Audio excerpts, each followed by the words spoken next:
शम्भो शम्भो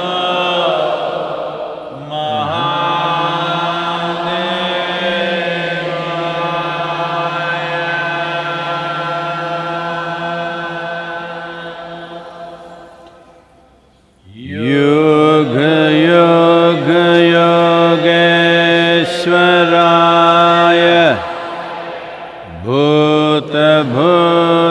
भूतेश्वराय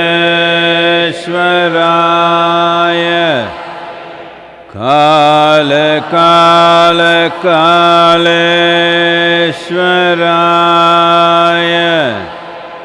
शिव शिव सर्वेश्वराय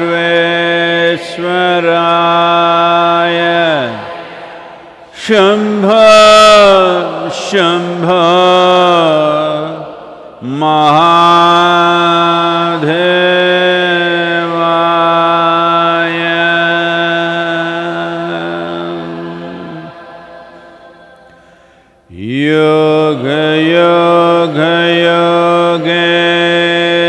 योगेश्वराय भूतेश्वराय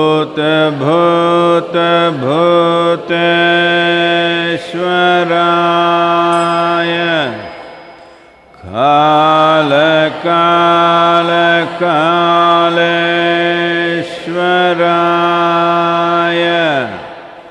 शिव शिव सर्वेश्वराय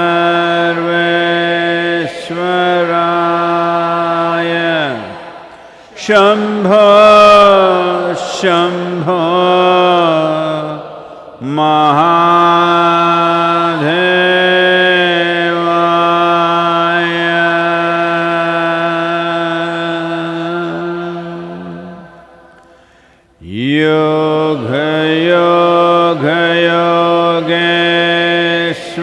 योगेश्वराय भूतेश्वराय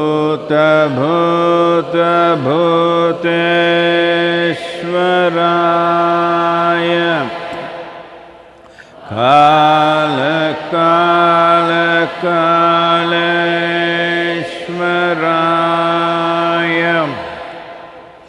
शिव शिव सर्वेश्वराय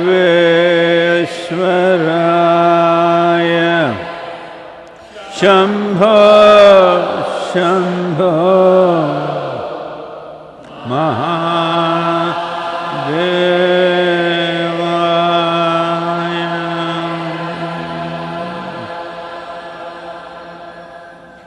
योग योग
मेरो मन अनत कहाँ सुख पावे।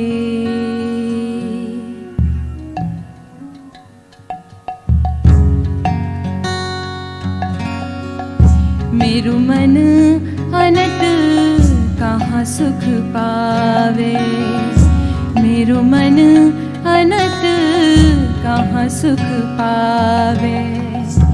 जैसे उड़ी जहाज को पंछी फिर जहाज पर आवे,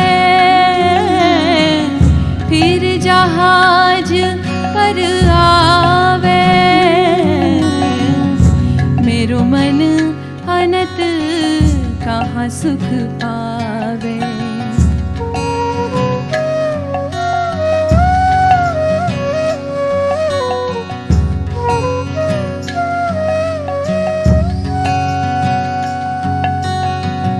कमल नैन को छाड़ी महात्म और देव को ध्यावे,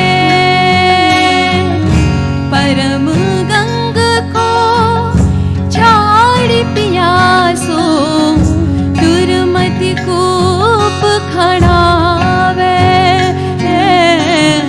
दुर्मति कूप खड़ावे। मेरो मन अनत कहाँ सुख पावे।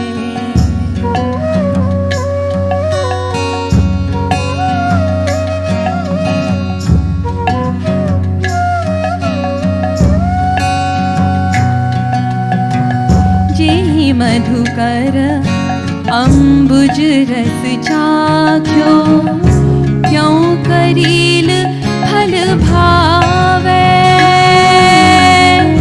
सूरदास प्रभु कामधेनु तजी, सूरदास प्रभु कामधेनु तजी, छेरी कौन दुहावे, छेरी कौन दुहावे। मेरो मन अनत कहाँ सुख पावे, मेरो मन अनत कहाँ सुख पावे। जैसे उड़ी जहाज को पंछी, फिर जहाज पर आवे, फिर जहाज पर आवे। मेरो मन कहाँ सुख पावे, मेरो मन, मेरो मन।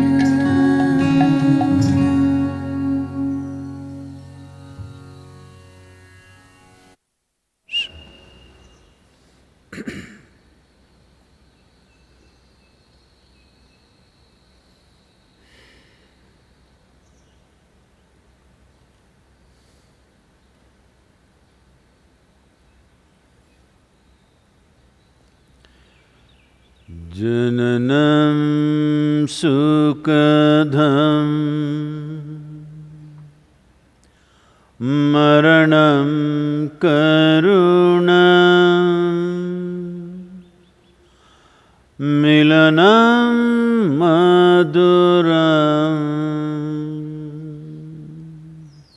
स्मरणं करुणम्। कालवश्यादिह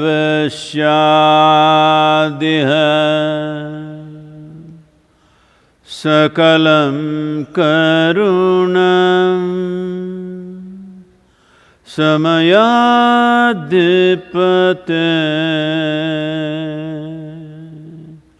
अखिलं करुणम्।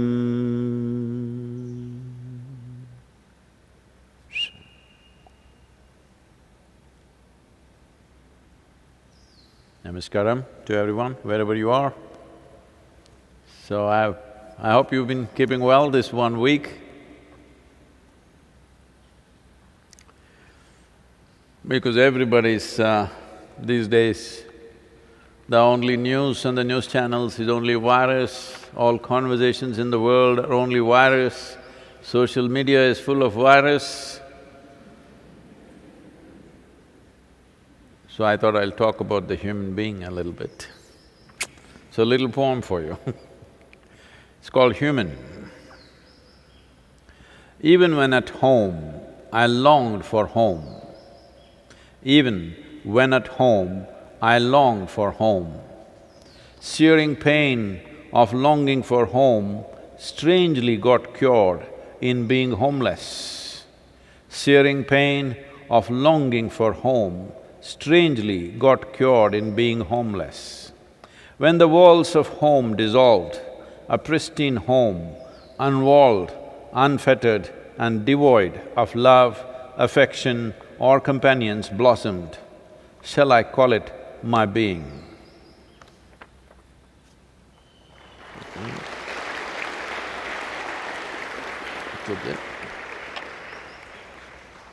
If I didn't read it well, it's up there for you.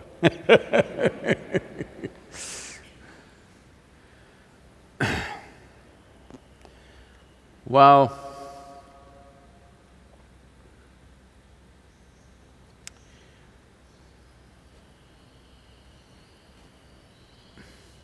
as per the plan, in India, we are supposed to end the lockdown by 17th of this month, just a week away. Already UK has extended it till 31st of May or 1st of June. United States, of course, people are fighting for freedom. Freedom to have a haircut. And in India, we tried relaxing a little bit. People are fighting for freedom to get drunk.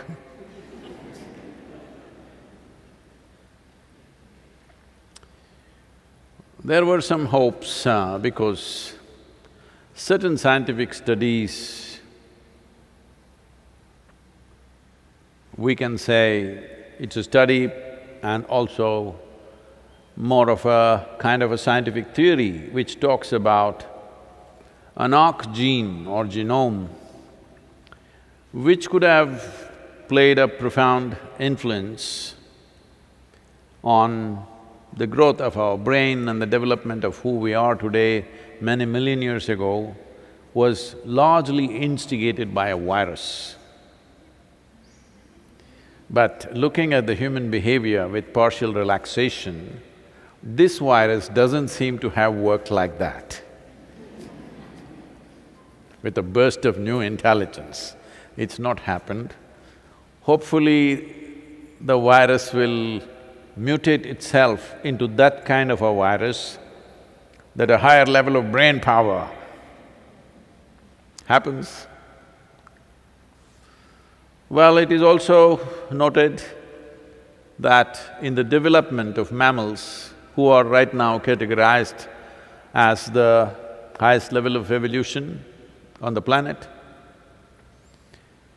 development and evolution of ability to produce placenta is believed that it's the virus some 100 million years ago which could have instigated this process within very primitive mammals which existed at that time.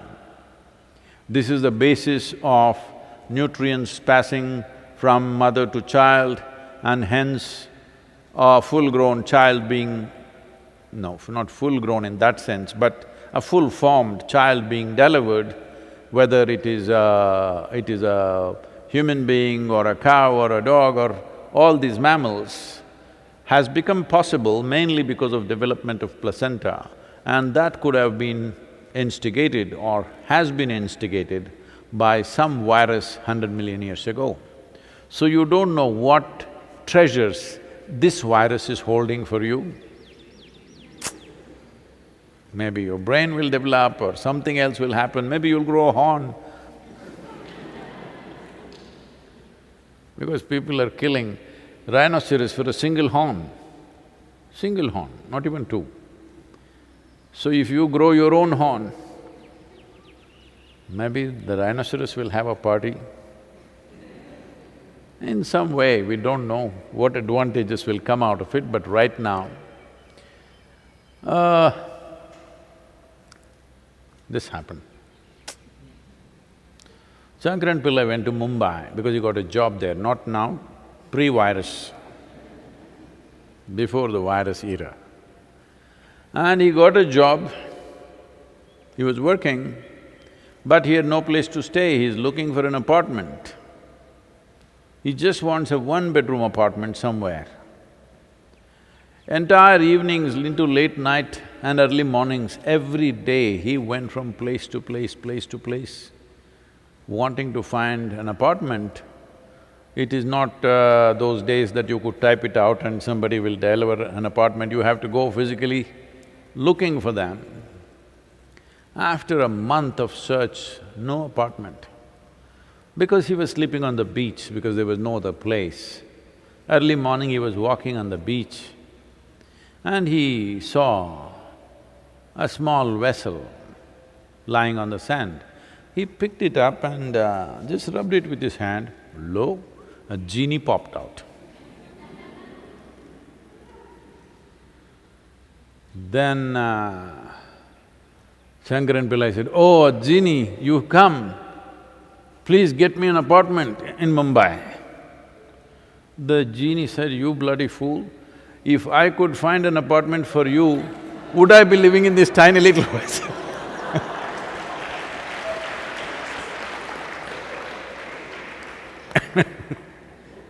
So those of you who are looking for a magic wand way out of the virus situation, there is no magic wand. Very conscientious, responsible steps are needed from individuals, from businesses, from the state, from the world. This is what is needed. One good thing or one thing that has happened, I'm taking back the word good because many will fight with me. One thing that's happened is all the places of prayers have been shut down. And many religious leaders are super insecure right now because if people learn to live without God and pretty well, this is going to be dangerous.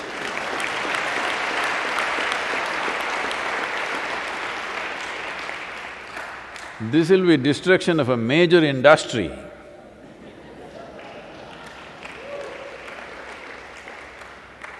Six weeks, if you can live without seeing your God, without communicating with Him, without asking for this or that or even daily bread, if it still happened, then you may get confidence to walk on your own, you know. Very dangerous for the industry. It's a major industry, you can't let it die like that. But all these things are happening. As many of you may not know, because only probably in close circles I've spoken about this. This is a movement from religion to responsibility. Essentially what it means is, people have been living here with responsibility somewhere way up in the sky. We don't know where. It's time human responsibility moves here, not somewhere else. So I think this virus in some way is assisting our movement of moving humanity from religion to responsibility.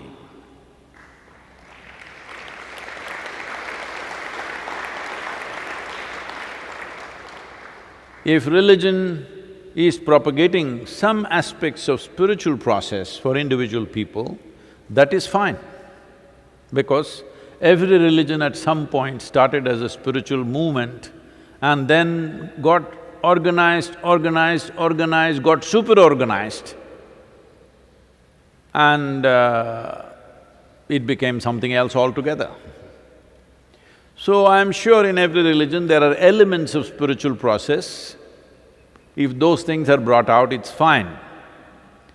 But this daily bothering of God, which you call as prayer, this daily self-appointed advisory to God, what He should do today, of all the people, I think God should be the happiest with virus. Because 6 weeks, nobody to bother him, you know. Never it's happened in a long time, not in 2000 years or so. So, there are many pluses If you are on the side of the Creator, you also have lots of pluses. Only thing is, we may have to learn to live with little less, which I think is wonderful if all of us learn to do that. Yes, all of you, I'm telling you. You must all learn to… Don't wait for economy to go down and this and that. Everybody just look at how you can reduce your consumption by 25%, whatever you're consuming. Electricity, water, clothing, anything and anything that you're doing, 25% less. Food also. Believe me, if you do a few things with yourself, little bit of sadhana within you, you will become a very energy-efficient machine. That is, with much less fuel, you will function much better. That's what every technology in the world is trying to do right now. But all these technologies are being created by this technology, this piece of technology which we call as human being. If this is not energy efficient, other machines becoming energy efficient, one day your car may turn around and say, "You idiot, why are you driving me?" That's why already self-driving machines are coming. Because in the next 10-15 years, cars believe we can drive better than human beings. I don't want to be around on that day.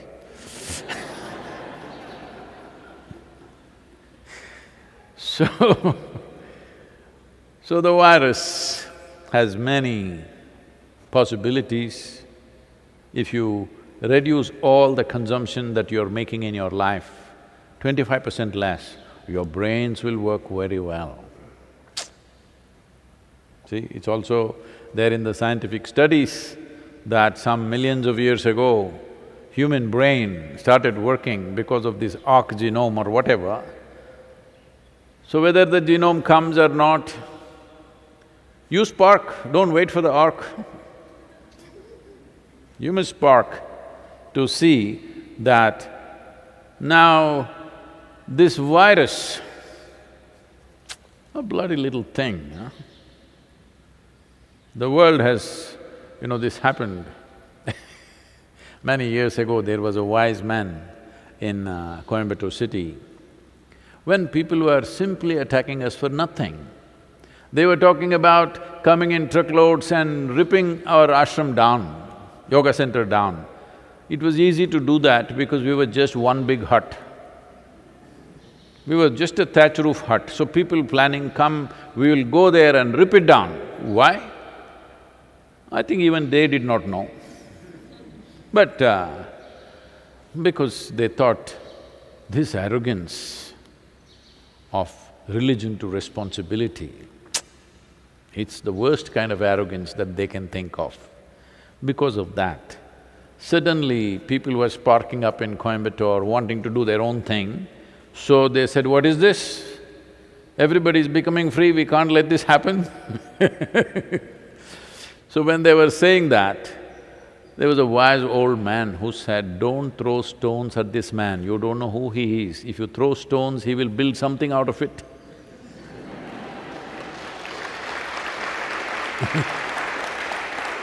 You see all the stonework.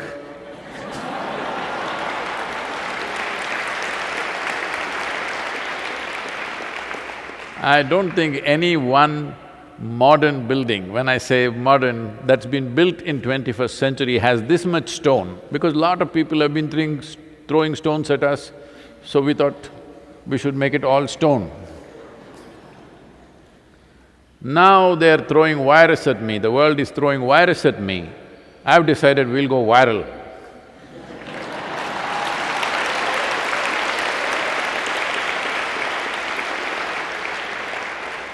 So there is a whole strategic thinking and action and various things going on. I want all of you to be a part of it. One thing we will do, everybody's telling me, don't tell them so soon, Sadhguru, they will die of anticipation and all that. I thought I'll tell you because it's come. So, we will launch a simple but powerful program where 40 days with Sadhguru, online. Don't clap, online. That is 24 hours of the day. Sadhguru will wake you up, Sadhguru will walk you through the day, Sadhguru will put you to sleep and stay with you during your sleep and wake you up again in the morning. We're evolving this program. We will launch this for the Yoga Day on 21st of June. If you want to be there, you better start booking up. Right now, even the booking is not open, but I've announced. But you start putting your names out there because maybe we will have to stop at a certain number for technological reasons. So 40 days with Sadhguru, it's never happened before, so we thought, because people don't even know how to wake up properly and fall asleep properly.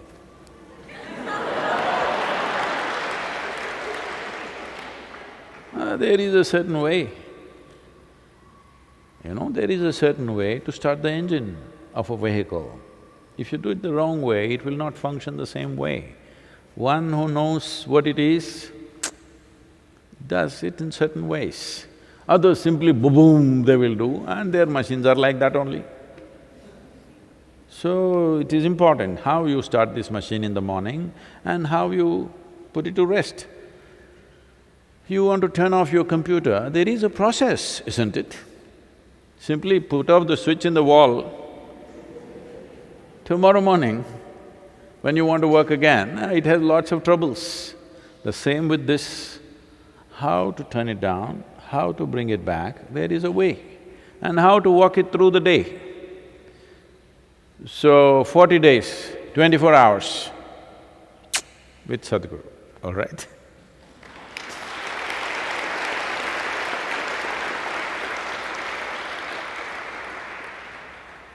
So now that, now that I'm becoming a full-time painter and a part-time spiritual teacher,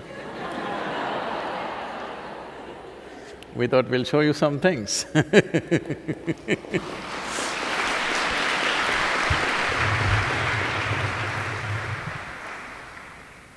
Yes?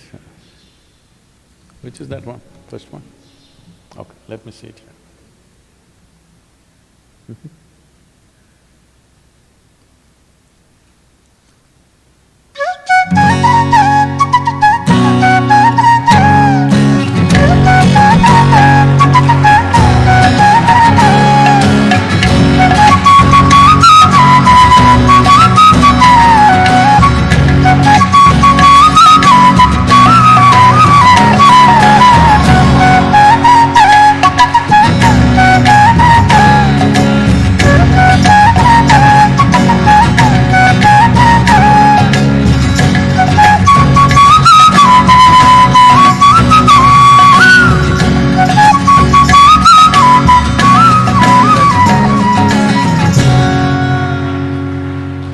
Such are the ways of vanity, even a feather sits upon a man's brow.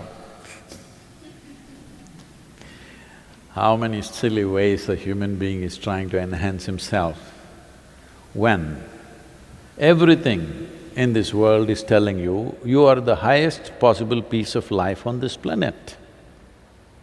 You got to fix… what a bird drops, you have to put it up on your head to feel. In like this, beads and bones and feathers and this and that and maybe a stupid diamond. Because a feather comes free, diamond is a bloody cruel thing. So how many ways, how many silly, idiotic ways a human being struggles to find little enhancement when we are the highest piece of life on this planet. So, if all those enhancements have failed and at least the virus has made you realize wearing diamonds and walking around in the house is a bloody silly thing, if you realize that, it's time for yoga.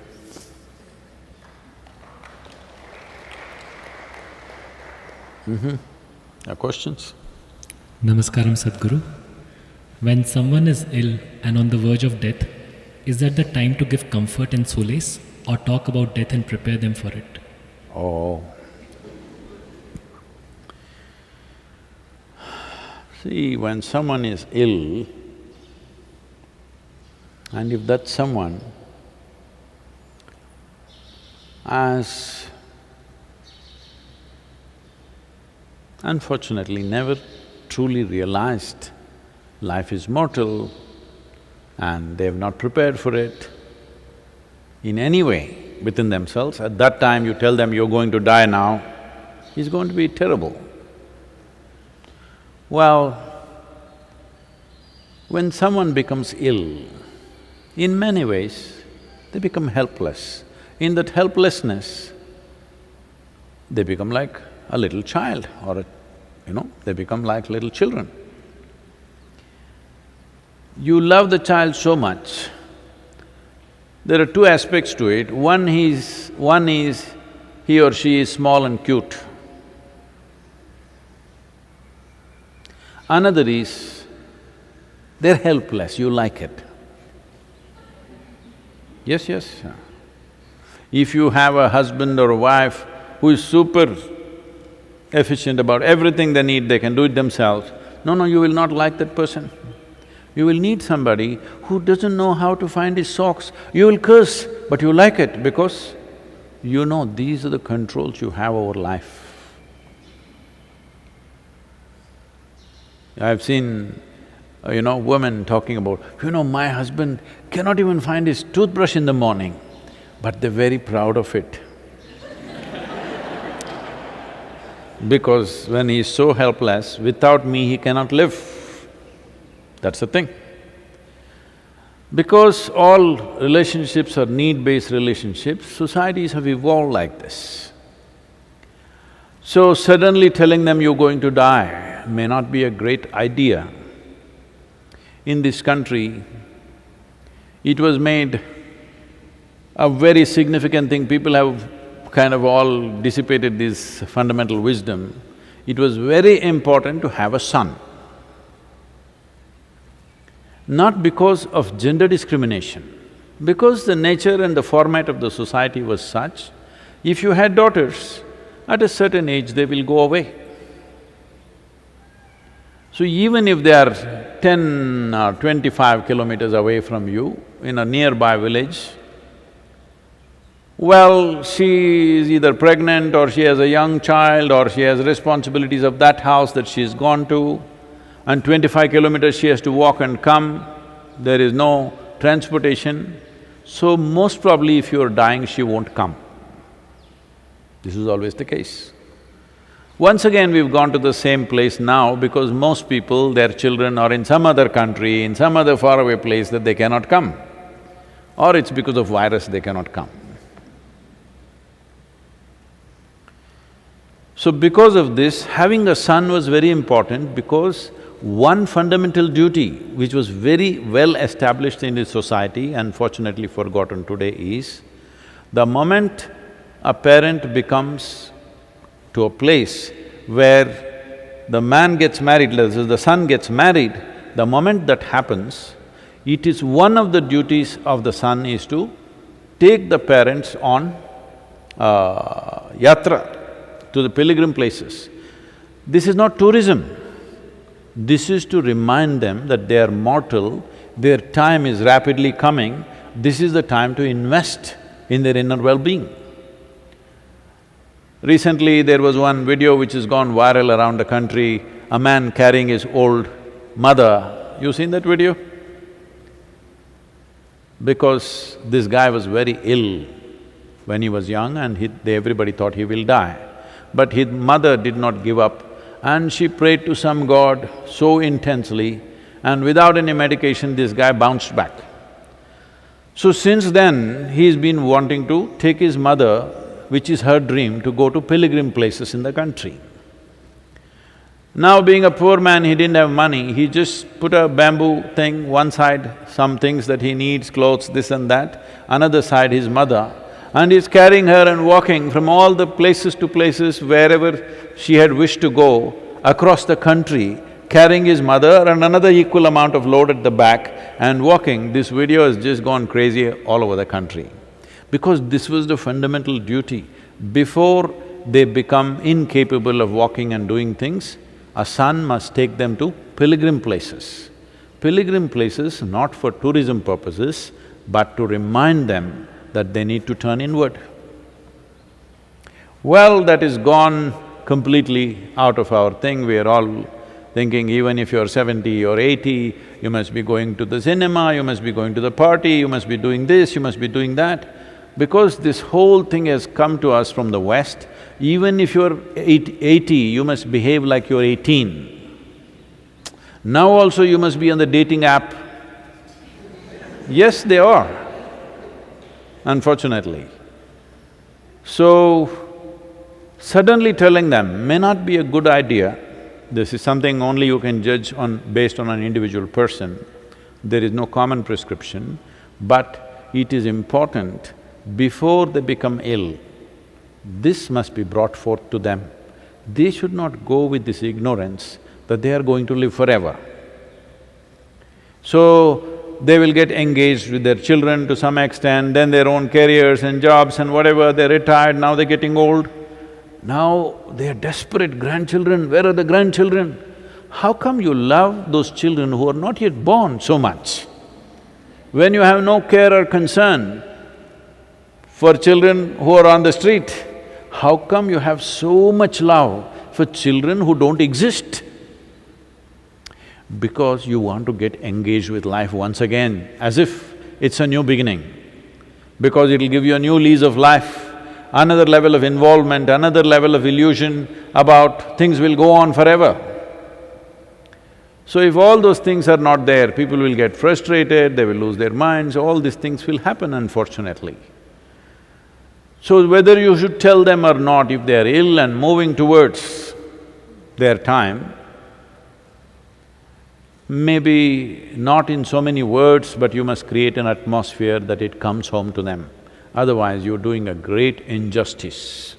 You're doing a great injustice by creating a fake atmosphere, everything will be okay, no, we're going to go back home, you're in a hospital, don't worry, we're going to go back home, everything is going to be fine, and then your grandson's wedding is coming 5 years later, we will do, what shall we do, planning for that. This is a rubbish way of existence.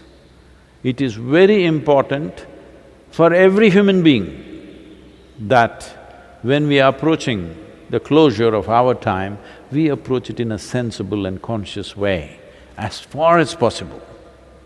If you are absolutely conscious, there's nothing to say about it, that will be managed. Otherwise, they did not live like that, they don't have that ability right now, but you must create an atmosphere that it is moving in this direction. You may not be able to directly tell them, they may get terrified, they may get scared and all those things. But you must create an atmosphere, a spiritual atmosphere. When we say spiritual, something that's not of the body, that's all. Right now, life is moving you to a place where it is not about the body anymore. They must get this point. But in many homes today, I've been in some homes unfortunately where this happened, they are trying to cook all their favorite foods and say, eat this, eat that. Maybe if that is your way of preponing their death, it's unfortunate again. That is not the way of doing it. It is very, very, very important that bodily concerns must be brought down.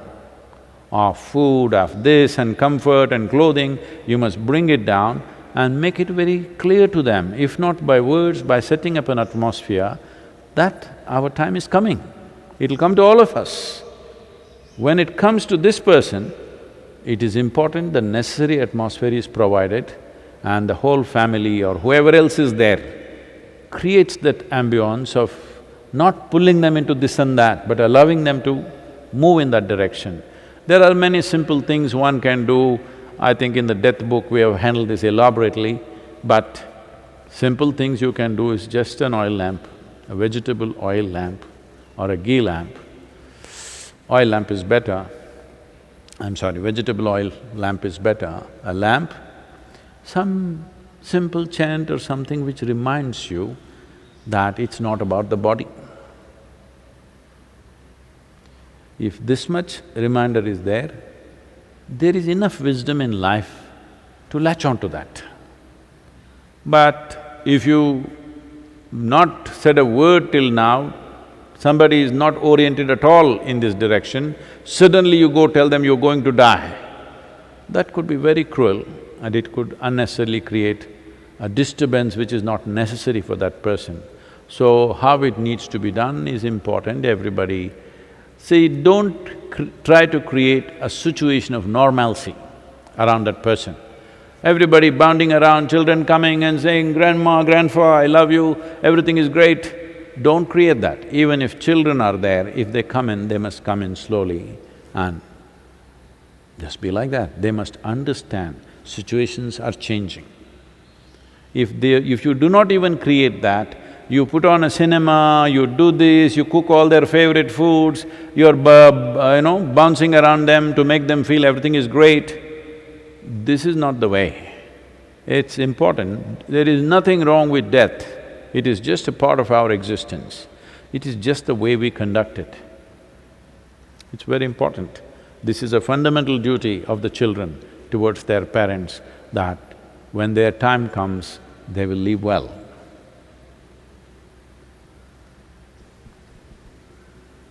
Simplest thing is, if you turn spiritual, initially they will resist, they will struggle, but after that, it's a natural intelligence of a human being. Somebody who's half my age is not focusing on, physiological and psychological compulsions and they're doing something with themselves. What am I doing? This will naturally come in any human being. So, if you are doing any spiritual practice or anything, it's good to do it in front of your parents, even if they're not interested. Yes. Even if they have resistance and they're not interested, it's good to close your eyes and sit.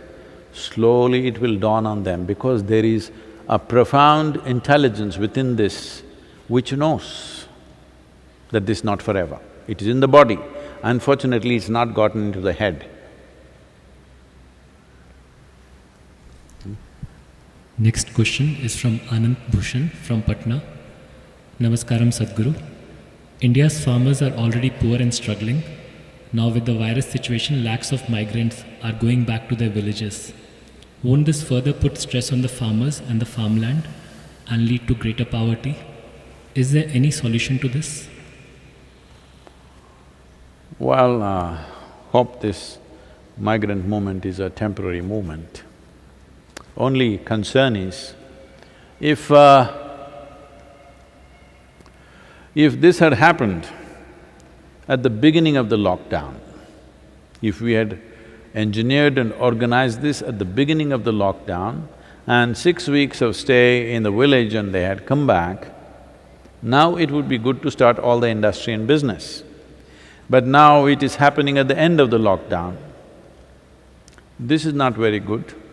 But nobody knew how long the lockdown will be. Initially we thought it's 15 days, so we tried to keep them in the cities and make accommodations and food and works. But when 15 days it did not end, everybody was okay up to 15 days. When the second lockdown came, they became alarmed, because most of the migrant labor in India at least are only men, it's a male population. Their women and children are at home in the village, they keep visiting them. When the second lockdown extension happened, that's when they got alarmed that what is happening to our wives and children, because many of them couldn't pay phone bills to be in contact with their families. Now they wanted to go, they started walking, many of them walked 200, 300 kilometers, and people have cycled over 1,000 kilometers to get to their villages. Now they're arranging trains, but now we are planning to break the lockdown, but now all the labor is moving away from the city, which is not the best way to do. Is this of some kind of a problem for agriculture? No. Agriculture will do well because this has been a major problem in the villages, there is not enough labor to do any work. Now if this labor goes back, it will be more than sufficient or excess, but still, of course the labor, the amount that needs to be paid out will come down, so the farmer could benefit out of it. unless there is a total influx of population. No, because in the city it looks like that. When they go to the villages, they're going to spread into hundreds of villages or thousands of villages.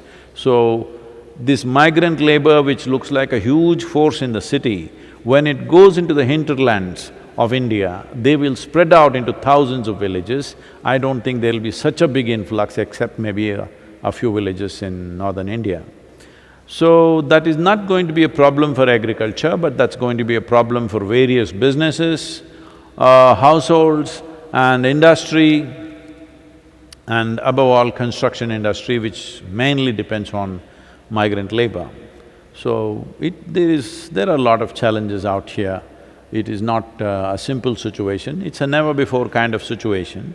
The number of migrant labor in the country is somewhere between 120 to 140 million people. That many people moving from one place to another is a recipe for many problems. Unfortunately, 16 of them walking on the railway track and going, they're so exhausted, they slept on the track and a train just smashed through them in the night. So, these kind of unfortunate disasters are happening, but there is a certain resilience to this country that it is capable of bouncing back because our economy is built in a certain way. This is not run by a few corporations or this or that, this is run by 1 billion Indians. So, it has the capacity to bounce back because our production and our consumption are largely within the nation itself. Well, everybody has to look at many ingenious ways and innovative ways of doing things. The same old way of doing things will not work for anybody, not even for us here at Isha is it going to work. We'll have to change many things and innovate in many different ways to keep what we are doing going. And everybody has to do this, all businesses. Well, a segment of businesses may become irrelevant, new possibilities may come forth, many things are there. These are challenging times for sure. So, as I said in the very beginning of the lockdown, one concern is that people should not move towards starvation. Fortunately, it's not happened. Well, people have struggled a little bit, but everywhere, many organizations and the state governments all have responded and ensured there are no starvation deaths. So, if we ensure that one thing doesn't happen, all of us are deprived of something that we had 6 weeks ago, I think it's all right. I think it's all right. I know a lot of people are going to throw brickbats at me for this, but I think it's all right. We will live with a little less, it's perfectly fine. It's fine with me, it should be fine with everybody, that we will live with little less than what we were doing. In many ways, human beings have been an excess. So now, a little less is okay, but we must ensure nobody starves, nobody goes without basic nourishment. If that one thing we take care of, well, in a few months it'll bounce back, but the problem is the whole virus situation is so volatile right now. We were talking about breaking this lockdown on 17th, when 2 weeks ago we spoke about it. The fatalities in India was less than 1,000. Today it's around 2,300 and fortunately, it's all gotten squished to one segment of the country, mainly Maharashtra, Gujarat, Rajasthan, Delhi, these are main hotspots, and unfortunately Tamil Nadu. No, it's unfortunate everywhere, but I'm saying this is an isolated happening, they're all connected. When we say Maharashtra, for those of you who do not know the geography of this country, Maharashtra, Gujarat, Rajasthan, Delhi, these are all connected geographically, so it's happening there in a big way. Tamil Nadu is totally in the south, but unfortunately it's happening here when the other states around us are free from it, which has happened due to certain reasons. I think at some point, some study or investigation needs to happen why it happened the way it happened, anyway. But the number of fatalities are rising by the day, I think right now, every day about 120 to 150 people are dying in the country of virus. It is way better than United States, but that is not either a solace or a solution, because once we break the lockdown, United States did not lock down as rigidly as we did. In spite of the lockdown, this is happening. Once we relax the lockdown, anybody's guess. So I want all of you, wherever you are, to understand the real responsibility of maintaining social distance and all the other protocol that's been repeatedly spoken about really starts from 17th onwards. Till now, most of us been protected by isolating ourselves.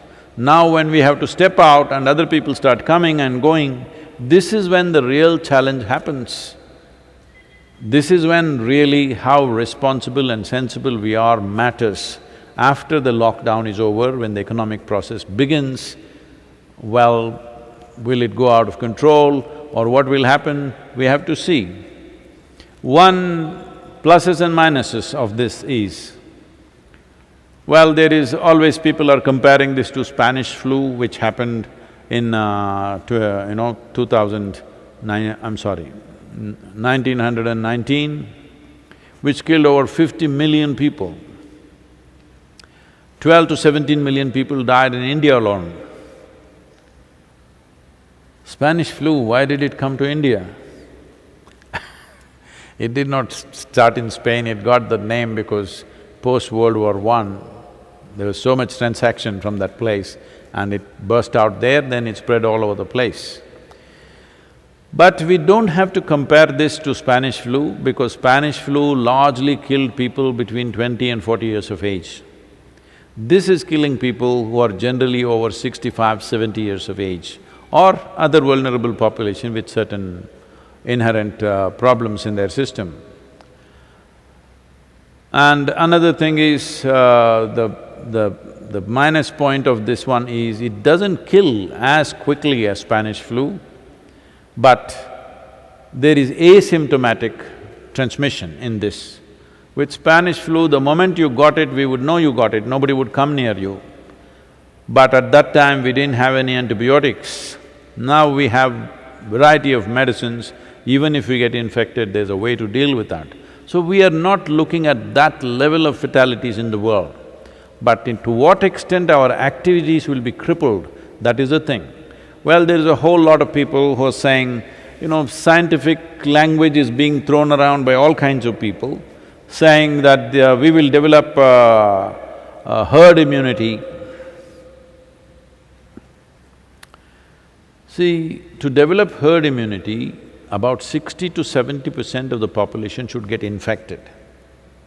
If this happens, we will wipe out a significant segment of the geriatric population. People over 75 years of age, we will almost wipe out that population in the world. And maybe infants below 1 year of age also, and all the vulnerable people, those who have been through transplants, people with cardiac problems, diabetics, and various other things are there which come under this category. So, all the vulnerable population we will be wiping out.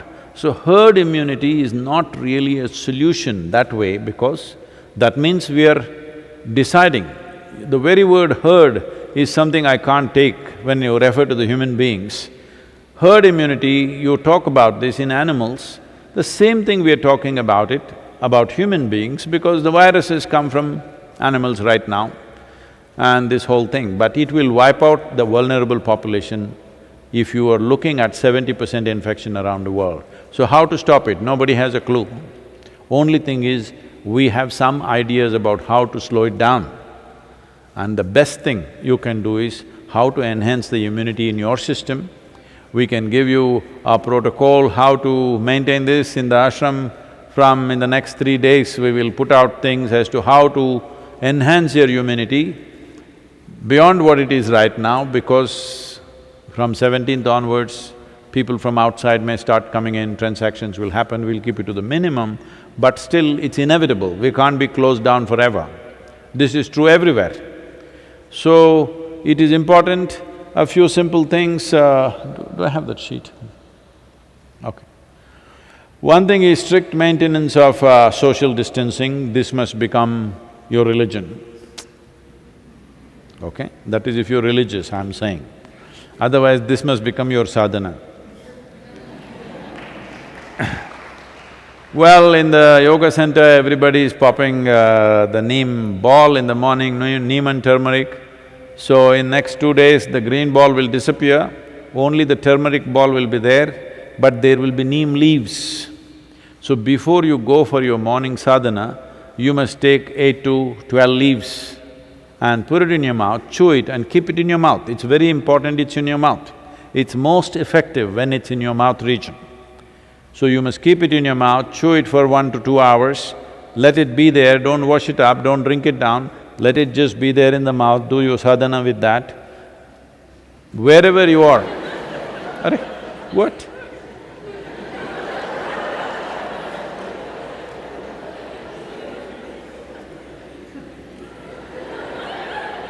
No, I'm just trying to avoid bad breath in the sadhana hall. So, wherever you are, at least in this country, you find neem leaf, you can do that. There could be other herbs and things in other nations where there is no neem leaf, but it's best you find out, I don't want to suggest something, I'm not very conversant with that. Turmeric balls every day mixing up, if you have organic turmeric, we have been working on this, probably in a month's time, we will have a supply of well-grown organic turmeric, which may work out little more expensive than the regular turmeric, but it is best that way, that every day you consume this in the morning and leave it in the stomach before you eat anything, at least for 1 hour. This will do wonders for you. And Nilavembu Kashayam, which we are distributing all over the villages here to the workers and everybody, to the migrant workers and all this. One thing we have noticed is in this part of Tamil Nadu where we are working, there has not been a single case in the last 2 months, not a single case.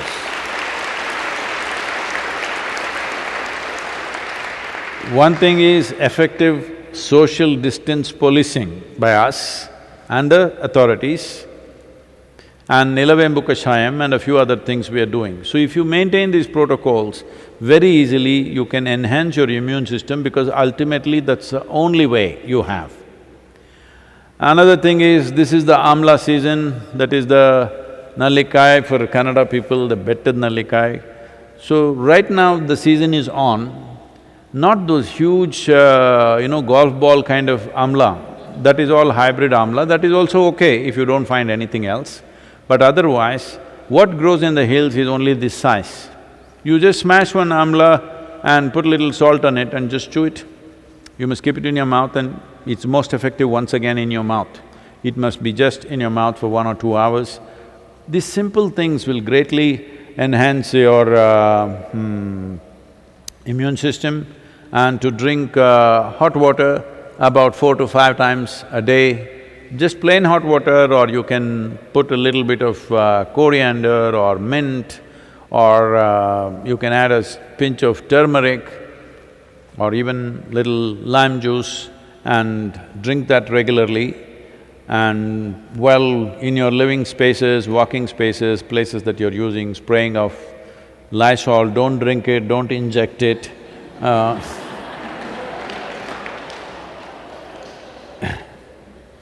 And this will happen here at the yoga center. We're planning how to accommodate them and what to do.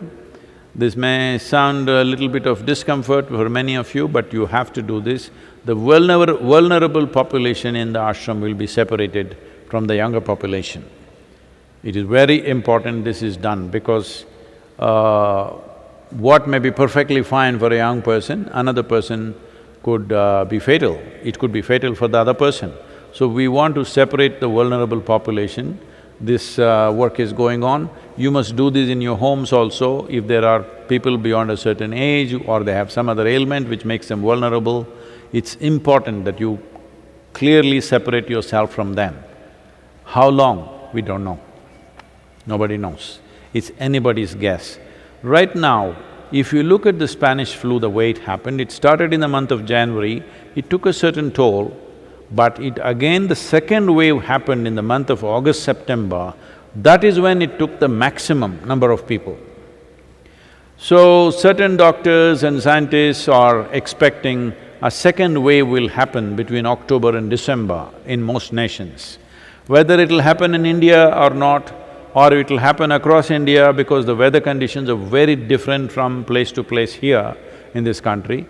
In United States also it may be true, the Southern America, how it works, and the northern part of the country, how it responds, it could be different, we don't know for sure. Because they've shown resilience to survive in any kind of weather. There was hope, when the summer comes they will go down, but that's not happening. Now we have a new hope, when the monsoon comes it'll go down. This is just our hope. The virus may learn to thrive in all these conditions. There is no proof that it will actually go down. So the second wave, when it comes, when we relax our guard and we start getting into activity, when the second wave comes, that is when humanity may pay a very large price. So this is why we want to separate the vulnerable population. Every one of you in your homes, if you have such people, you must keep a clear distance, absolute distance. How long? Unfortunately, we do not know how long. Nobody knows how long, everybody is making guesswork. Don't do guesswork with people's lives. And about the migrant labor and all this happening, all of them need not necessarily come back to city if you ask me. I've been talking to business groups and entrepreneurs around the world. Yesterday we had an event with Thai, today with a news channel. So this is something I'm constantly trying to put this across. We've been doing this for over 15–20 years. Many people are listening, little bit of action has happened, but not enough action has happened. The simple thing is just this. The statistics says some 72% of the world's investment is just in some 31 or 32 cities or 36 cities, I think. When 72% of the world's wealth is centered in just a few cities, why will people not move there? Naturally they will move there. It's estimated in the next 10 years, before this virus it was estimated that in 10 years' time about 1.6 billion people will migrate in the world. I want you to imagine the horrors of that. 1.6 billion people dragging their women and children and picking up their stuff, leaving places where they've lived for generations, for hundreds of years, and going to another place. The atrocities that they go through is unbelievable. In India, it was estimated 220 million people will move from rural India to urban India. Well, those of you who are living in cities, I want you to imagine, let's say 10 cities in India, 220 million people, even if you distribute evenly, which will not happen, you can imagine the plight of those cities. So one significant thing that needs to happen is investments must spread. This whole Manchester style of building industry, because that's where this mass production system started and they brought it everywhere, everything has to be done in one place, everybody come to one place and work. This has to go. Right now, a whole lot of people are talking about working from home and stuff like this, but this is only relevant to a certain band of people who do certain type of work. But for others, they have to go somewhere. But that somewhere need not necessarily be concentrated in one city, it needs to spread. If we do not focus on this, that across the 700 and odd districts in the country, if you do not spread industry, even if it's little difficult to begin with, if we do not do that, the migration will go crazy. Another thing is agroforestry.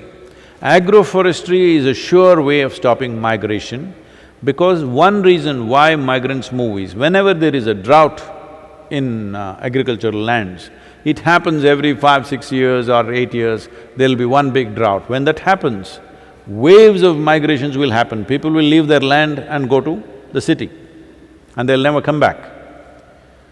If you had long-term crops in your land, if you have trees standing in your land, you are not going to leave your land and go away because there is money standing there. So agroforestry is one of the best ways to stop migration to the cities. If we don't do that now, our cities will become unlivable, not just in India, almost everywhere in the world. This migration, if these billion and odd people start moving and piling up in one city, nobody can live well. This idea of concentrated population is a hotbed for even a future pandemic. If the entire… we usually like to call this a global village, if it was really a village, I'm telling you, the virus would be quite helpless because it's a city. The Wuhan city itself is supposed to have 11 million population. And how many cities have over 10 million population in the world? There are too many. Why 10 million people have come to one place? Is it because they're in love with each other? I don't think so. Simply because economic opportunity is all concentrated in one place. This has to spread. If we don't spread this, not only in India, across the world, economic possibilities must spread across geography. It's very, very important. Agroforestry is a significant step in this direction. This question is… Oh, we have time? Okay, last question, please. This question is from Ahuti. Namaskaram, Sadhguru. Women are socially conditioned to protect themselves since their childhood. Also, in one of your talks, you mentioned that survival instinct is stronger in them. Will this self-preservative mindset of a woman be a hindrance for her in the spiritual journey?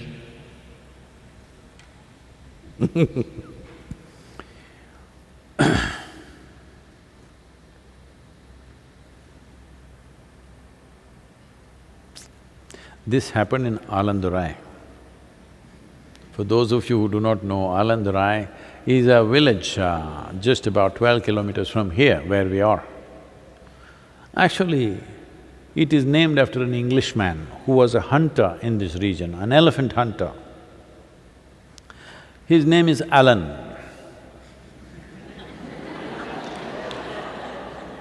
And at that time, you had to call them master. All the English people, the local people had to refer to them as master. So in the local language, it's Dorai. So it's Alan Dorai has become Alan Dorai. So in this Alan Dorai, two donkeys met, real ones. I mean to say four-legged ones.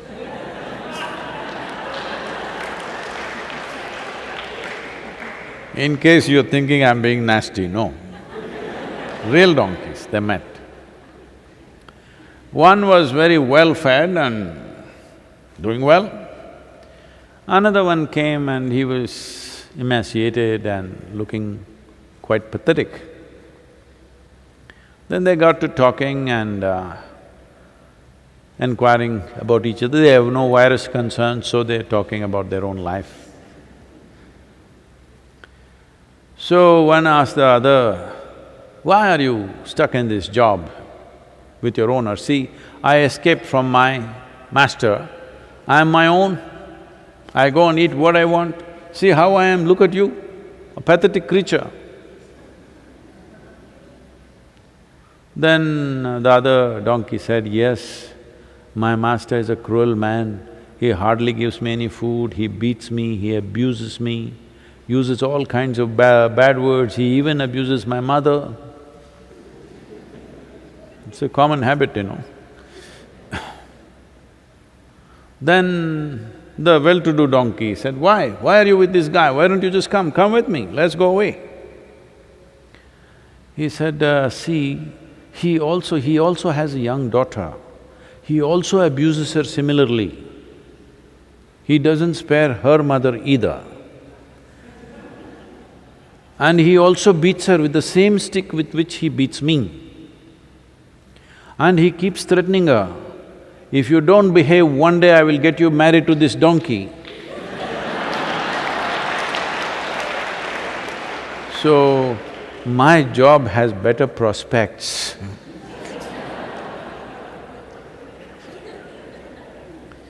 Survival instinct is a very strong thing. It's not only women who have that. When you create situations where they could be physically vulnerable, then of course a woman's sense of self-preservation becomes very strong. This is why creating a civilized place that her physical weakness does not… When I say weakness, I'm not saying weak that way, I'm saying muscular weakness compared to a man doesn't work against her. It's very important. This is why a spiritual space is created in such a way, a woman need not think whether she is a man or a woman, she can just go about as she wants. This is very important, because if you create a space where she is physically threatened, naturally she will become very conscious about her survival process. So this is the business of every civilization, that this is the business of every society, to create a situation where those who are physically weak, children or women or even men who are physically weaker, do not feel vulnerable. This is very important.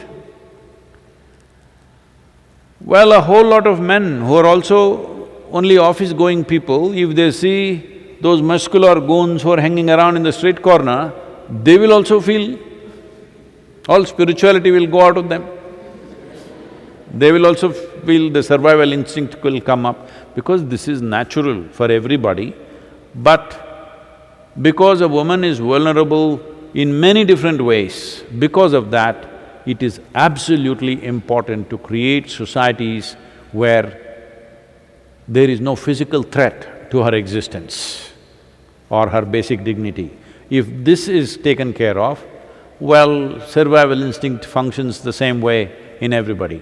Actually, I have always noticed, in the initial parts of spiritual growth, women always take very rapid steps. Men are, they're trying to put 2 plus 2 together, but their mathematics is not… mathematical knowledge is not helping them how to put 2 plus 2 together. They keep struggling. But they will come to a mid-range and women, they'll get little distracted here and there. This happened with Gautama. What's her name?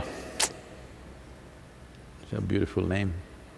What's Gautama's woman disciple, what's her name? Sangamitra. So, Sangamitra argued with Gautama, why don't you let women into the monkhood? They should also become monks.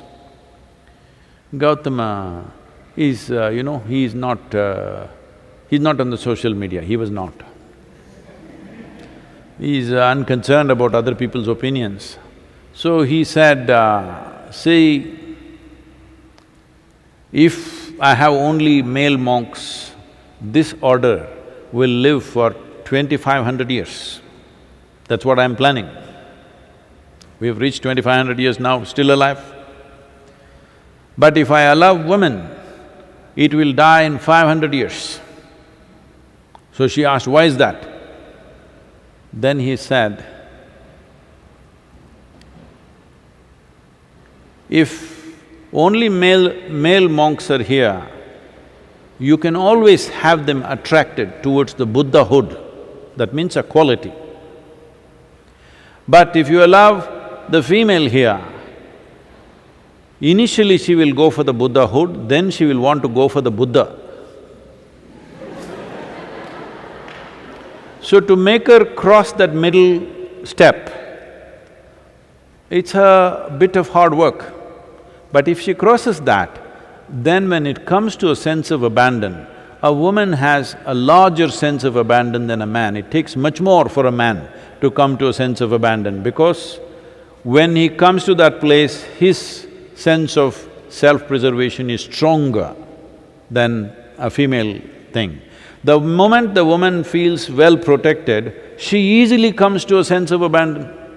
See, just see traditionally what's been happening. Or even now, you do one thing, you get a man married and send him to his in-laws' house to live there, you will see how he will struggle. Because he cannot make himself a part of anything, he has to be like that. She goes there, if they're nice, she becomes a part of that home absolutely.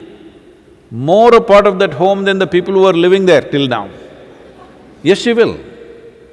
Because she has a sense of wiping off her boundaries and becoming a part of what she involves herself in. So it is a wrong way to look at it, it is just the physical vulnerability is definitely higher in a woman. So creating societies where that is not being exploited is most important.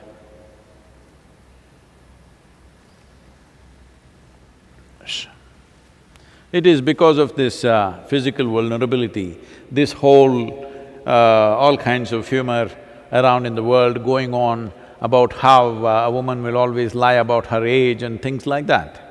This happened.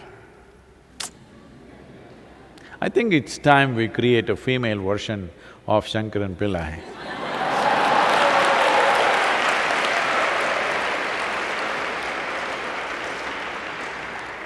Okay, she went to a casino. She has no name yet.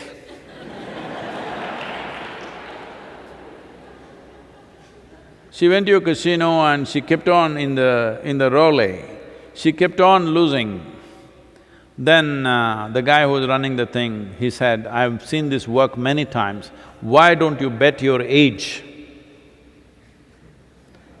She said, "Okay, 29." She put it and then the roulette stopped on 42. She just fainted.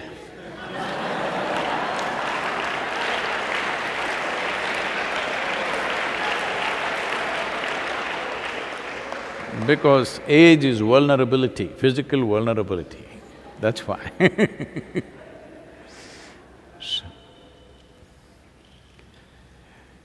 Yuga Yuga Yogeshwaraya Bhuta Bhuta Bhuteshwaraya Kala Kala Kaleshwaraya Shiva Shiva Sarveshwaraya Shambho, Shambho, Maha